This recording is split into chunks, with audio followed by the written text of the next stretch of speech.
The possibility of the episode came from one of our entertainers. That was you realize it was a piece of the show Gary Anthony Williams, tried out for a Tyler Perry film. Secondary school ice block, and every one of his words and all his work. What do you think he definite? Was the point that you felt like went too far for him to, truly get the telephone and say hello? I would rather not see you realize.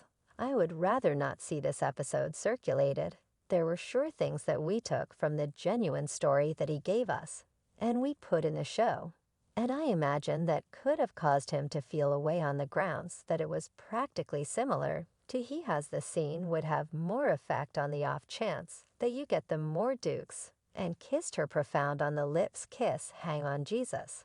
Said that Jesus said that we want to kiss energetically, so the crowd can feel our affection change it in this Tyler Perry. The news tycoon joined the rundown of VIP, very rich people, a couple of years prior with a total assets, more than $1 billion. The exceptionally finished African-American entertainer maker chief and essayist has an expected total assets that runs into 7 digits, yet his commendable bank figures don't reflect how he treats his representatives. As per Ice Shape, his madea establishment alone got him $660 million. Don't get me another damn tree. Hey child is graduating. Perry has coordinated more than 30 movies, 20 plays, and 8 TV series. Throughout his vocation with this achievement, the entertainer had the option to ascend from neediness to turn into a multi-very rich person. As per Forbes, he possesses a 330 section of land property called Tyler Perry Studios, which is esteemed at $280 million, and gets 25% of its income from BAT. In addition to real-time features, he likewise claims television projects and movies worth $320 million. Yet does he truly baffle his representatives? And assuming he does, how keep close by to figure out music? Any enthusiast of satire and movement should unquestionably have watched the television series Backcountry. In that renowned series, there is a person that plays Tyler Perry, and he is Winston Jerome. For better comprehension, permit me to stall what Backcountry is about. The Backcountry stand apart from other grown-up based comedies, with its anime-styled road battling scenes that mixed a touch of dark, double-dealing mind, and with the show's proud methodology, nothing and nobody was off the table from being scrutinized, including media producer Tyler Perry. When I asked Jesus, how might I further spread your message on the planet?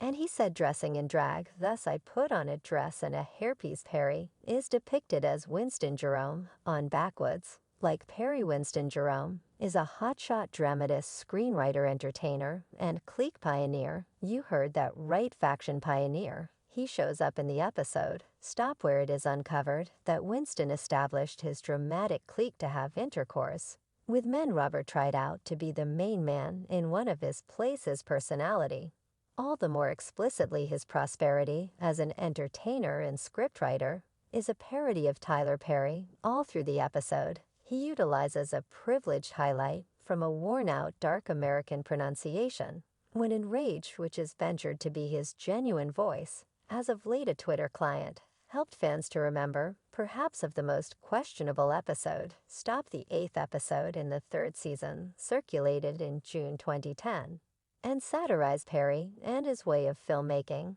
and how he abuses and misuses his entertainers. The fan tweeted, Backwoods hit the head on the nail to the recipe of each and every Tyler Perry film, deciding to flip the fairly famous saying, yet supposedly Perry and different pundits accepted the episode went excessively far.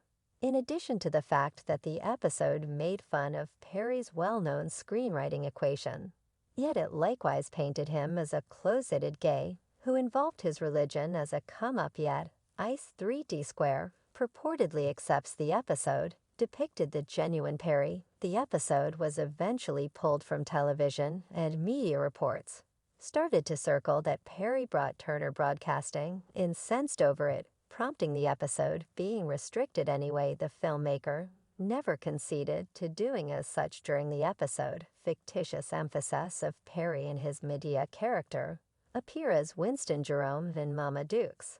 Separately, Jerome is portrayed as an obsessive diversion magnet who utilizes strict way of talking and film topics to lure men in the background and conceal that he is gay was satisfied with that dress, that hairpiece. And these delightful strong gifts from God all through the episode.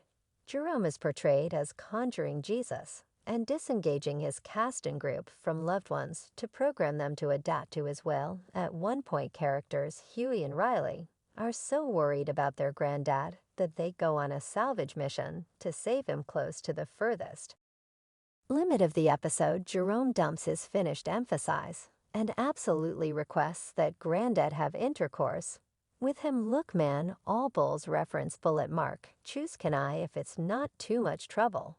Simply have some mark indicator. The imaginary variant of Perry says Granddad answers, do you mean to let me know that this entire dressing in drag Christian religion poo is to make sure you can lay down with men? To this Jerome answers, essentially better believe it. Composed by backwoods maker Aaron Magruder and Rodney Barnes, the episode was supposed to cause pressure by insiders. As per a report the Los Angeles Times reproduced, there was likewise hypothesis that Perry terminated a portion of his staff and wanted to calm the backcountry over the episode. Yet he shot those reports down as bogus at the time, very much like the Spike Lee circumstance. I feel that no reaction is the best reaction. I'm about to leave it at that, Perry expressed, alluding to isolate analysis. Lee stopped at him about his work. Yet I will let you know this. There is positively no reality to the talk that I'm suing the backcountry. Those are lies. I'm not suing anyone over that. And I haven't terminated anybody. Due to that show, it is possible that I don't have the foggiest idea where all that came from Perry proceeded. Or reboot of the backcountry was declared in 2019, a month prior to the passing of entertainer John Witherspoon, who played Granddad in 2021. It was declared that Sony Pictures had reassessed restarting the show, and Ice 3D Square accepts Tyler Perry has his face composed all around that undoing in the beyond. A few disturbances have been guaranteed at Tyler Perry Studios. Back in 2015, a previous representative of Tyler Perry Studios said in court he was badgering by his manager and unfairly terminated Joshua Soul, a previous creation partner, recorded a $5 million claim against Tyler Perry Studios, and Brett Hendricks in the Atlanta government court. The claim additionally blamed Perry for criticism. Tyler Perry Studios was then situated in southwest Atlanta, where the Amusement Investors Network shows, for example, For Better and More Terrible and Love Thy Neighbor, were delivered in the 17-page grievance. Soleil asserted Hendricks, his boss, supposedly, with the endowments of Perry, exposed him to verbal and actual lewd behavior. As per the grumbling, Sola was committed to work in an air that was unfriendly to guys by ethicalness or spontaneous and unwanted lewd gestures, remarks-based remarks, real insinuation, and other completely energized content. Soul affirmed Hendricks, who stood firm on the footing of congruity facilitator, improperly contacted him, called him child, and let him know he missed him. Hendricks made an act of playing with Soul, fully expecting sexual blessings, and settled on private decisions and messages of a sexual sort to do him. Soul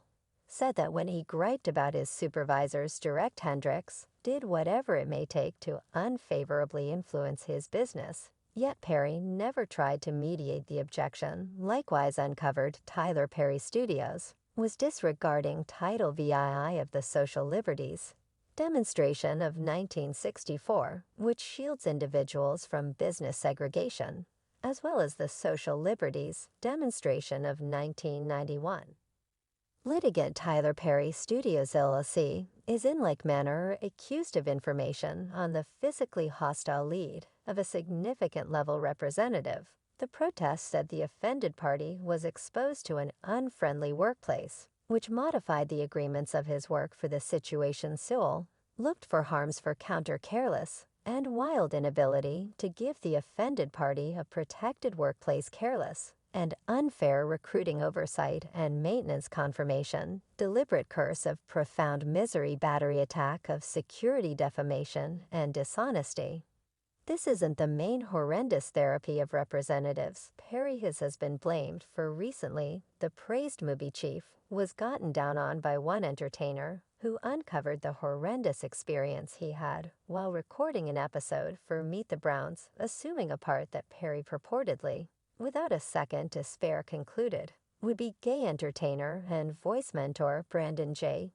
took to TikTok to focus on how recording only one episode of Perry's Meet the Browns transformed into the most unpleasant and hardest experience of his life, as per Jay Daly on Perry's show said, is more uncommon than the common one episode shoot. The entertainer says episodes are typically shot in multi-week anyway. At Tyler Perry Studios, they're shot in one day. Notwithstanding the tight shooting plan, Jay blamed Perry for rolling out somewhat late improvements to the contents the entertainers need to retain before each shoot Jay had tried out for, and was assuming the part of Jeffrey, a strong secondary school teen who was being harassed at school. I require a few days to gain proficiency with the whole content, Jay relates then.